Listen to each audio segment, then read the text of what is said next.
بچوں کا ذہن تیز کرنے کا وظیفہ۔ سبق یا پڑھائی شروع کرنے سے قبل 11 مرتبہ اس دعا کو پڑھایا جائے۔ انشاءاللہ بچہ جو پڑھے گا یاد رہے گا۔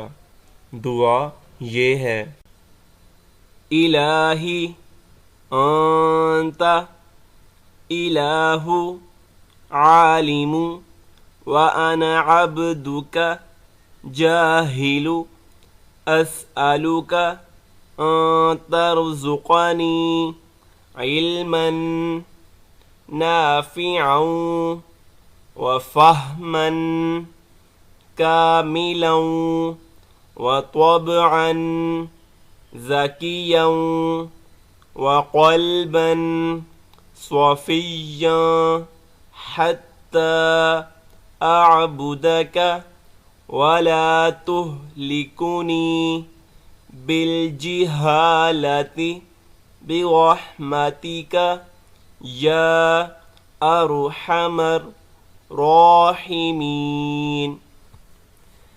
الہی انت الہ عالم وانا عبدک جاہل اسألک ان ترزقنی علما نافعا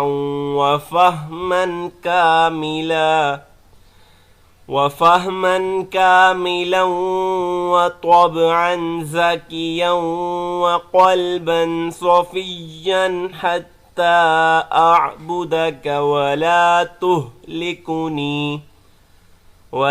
تہلکنی بالجہالۃ برحمتک یا ارحم الراحمین۔ الہی انت الہ عالم وانا عبدک جاہل اسألک ان ترزقنی علما نافعا وفہما کاملا وطبعا ذکیا وقلبا صفیا حتی اعبدک ولا تہلکنی بالجہالۃ برحمتک یا ارحم الراحمین۔